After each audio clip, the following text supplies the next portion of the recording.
Most riders believe they're in control of their bike, but in reality, an extremely common lack of clutch finesse quietly destroys that control, leading to stalls at traffic lights, awkward duck walking through U-turns, and the occasional slow-speed tip-over. When we first learn to ride, the advice about the clutch is usually dead simple: just release it smoothly, don't dump it. And for most basic riding, that works just fine. But the moment we need to do something a bit more advanced, like taking off quicker than usual, doing a tight U-turn from a stop, or executing a counter maneuver to avoid a rear-end collision like we train in our courses, that simple advice starts to fall apart. Why? Because we are relying on oversimplified technique without actually understanding what the clutch lever is doing. If you want true control over your bike, quick, butter-smooth takeoffs, stable, confident low-speed riding and fast, clean shifting, you need to understand the clutch very well. And that's exactly what we are going to do in this video. In case you are new to this channel, my name is Andrei Bodrov. I'm your new favorite speech-impaired motorcycle instructor here on YouTube, and also I make online courses that help riders build real skill and confidence on the bike. Our flagship program, King of the Road, includes over 40 practical exercises designed to make you a safer and more confident rider in just 9 weeks. You can click the link below to check it out. Here is something most riders don't fully realize. The clutch isn't an on and off switch, it has a certain range. And if we don't understand what's happening in that range, we'll never have full control of the bike. So let's start with the basics. What does the clutch actually do? Simple. When we pull the clutch in, we disconnect the engine from the gearbox. We can open the throttle, rev the engine all we want, making all the noise we want, but the bike won't move. That's what we call a disengaged clutch. And when we release the clutch, the engine connects to the transmission. Now the throttle directly controls the rear wheel, and that's a fully engaged clutch. Pulled in, the clutch is disengaged, released, engaged. But it is not just a binary in or out. The clutch has an entire range of movement. And within that range, there are a few critical zones that decide how our bike behaves. Let's try them in practice, hands-on.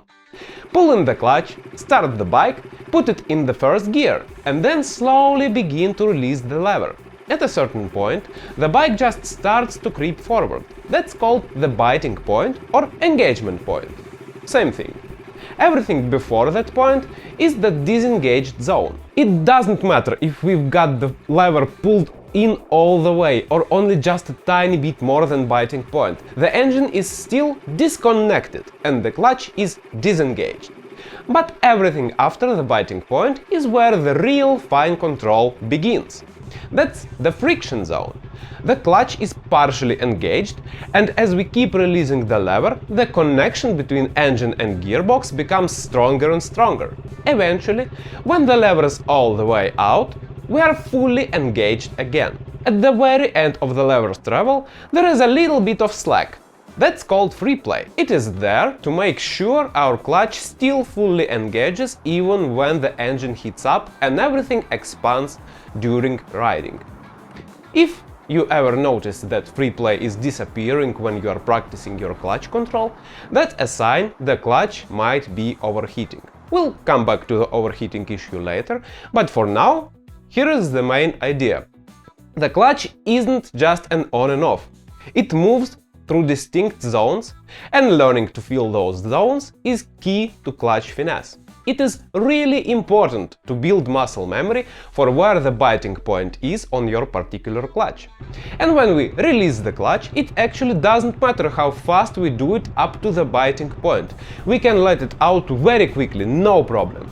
In fact, in some situations, we might not need to pull it in all the way at all. The way we release the clutch only starts to matter once we pass the biting point and enter the friction zone. So let's talk about that next.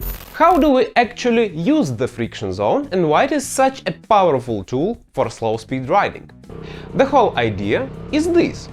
At low speeds, we can accelerate or slow down by working the clutch.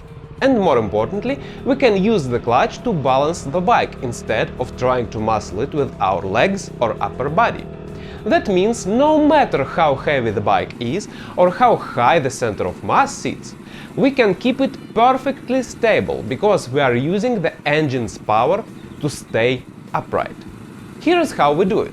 We start by opening the throttle slightly, just enough to bring the revs up a little, so we have a steady power supply and don't accidentally stall the engine. Then we hold the clutch partially pulled right around the biting point, not fully in and not fully out. From here, we control the bike's movement with tiny adjustments to the clutch. If we want to accelerate, we release the clutch just a tiny bit. If we want to slow down, we pull it in slightly. As long as the throttle stays steady, we've got instant power whenever we need it. There is barely any delay. As soon as we release the clutch even slightly, the bike responds and starts moving. And because we are not fully releasing it, we can't stall as long as we keep the revs up. Now, let's say the bike starts to tip over.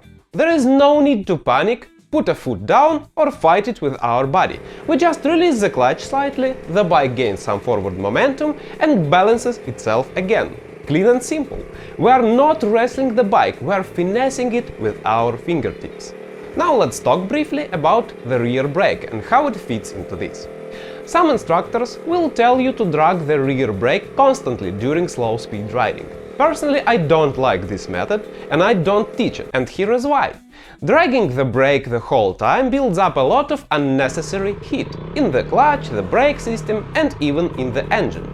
It accelerates clutch wear, increases brake temperature and puts extra strain on everything. Instead of dragging the brake non-stop, I prefer to use it as a supporting tool, not the main method of control. So let's say we are slowly riding forward. Throttle slightly open, clutch in the friction zone. Now, if we want to slow down just a bit more, we gently pull the clutch in past the biting point and add a small amount of rear brake. When it's time to move forward again, we release the brake, ease out the clutch slightly and the bike rolls forward again. No need to drag the brake constantly and overheat anything. If you watch my clutch hand during any slow speed maneuver, you'll notice the lever stays very close to the biting point. I make small, precise movements, just enough to slip into or out of the friction zone, depending on what I want the bike to do currently. There is no need to swing the lever around much. The more refined and subtle our clutch control is, the more control we gain over the bike at slow speed. And once we get the hang of this, it becomes second nature. A little throttle, careful and precise clutch control and a touch of rear brake when we need it. And we stay in complete control of the bike, even at walking pace. Work smart, not hard. That's the golden rule when it comes to using the friction zone. Now, anytime I post a video about slow speed riding, there is always a flood of comments saying things like "You can't use the clutch like that, you'll burn it, you're going to ruin the bike, stay away from motorcycles." But that's not really true. All of my training bikes, the ones I used with students day in and day out, were pretty much ridden with the clutch slipping for hours each and every day. And I've never had a single clutch failure because of it. In fact, I even made a separate video where I spent an entire hour riding in the friction zone non-stop, just to prove the point. And the result? No issues whatsoever. And now, nearly 2 years later, I'm still using that exact same bike with the same clutch for every demo you'll see, including all the slow speed exercises that rely heavily on clutch finesse. So when it's done correctly, using the clutch in this way doesn't cause any serious wear. It is not dangerous and it is definitely not something to be afraid of. Once we start learning how to use the clutch properly, there is obviously some practice involved. And pretty often I'll hear students mention that their hand gets tired, especially in the beginning. Part of that just goes away with time. As our left hand builds a bit of muscle memory and strength, it gets easier. But another big factor is the clutch lever itself, specifically how it is adjusted. In fact, lever adjustment is one of the first things we should do when we get a new bike. It makes a huge difference in comfort and control. Most bikes let us rotate the lever up or down by loosening the clamp bolts. Once that's loose, we just sit on the bike in our regular riding position, place our hand on the lever and angle it so our wrist, hand and fingers all form a nice straight line. In my experience, that position tends to work best for most riders. It keeps the wrist relaxed and gives us better leverage. That one adjustment alone can drastically improve the feel of your clutch control and make your left hand a whole lot happier. Now, speaking of hands, the next question I get all the time is how many fingers should I use on the clutch? 1, 2, 3 or maybe 4? And should I keep them on the lever all the time or only when I need to use it?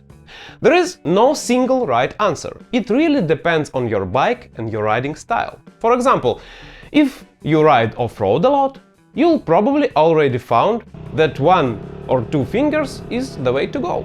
That gives you better grip on the handlebars and reduces arm fatigue, especially when things get bumpy. But on regular street bikes it is not as critical. You can go with whatever feels natural and works well on your specific setup. On my Vulcan, which had a rather heavy clutch, I used all 4 fingers just to get enough leverage. But on the 200 Duke, the clutch is very light, I'm usually just using 2 fingers here. Both work fine. As for whether to keep fingers resting on the clutch all the time, again, it is personal choice. I tend to keep a couple fingers on the clutch only during slow speed exercises or when I'm filtering through traffic. If I'm just cruising down the road, I see no need to hover over it constantly. Bottom line here, use what's comfortable and functional for you.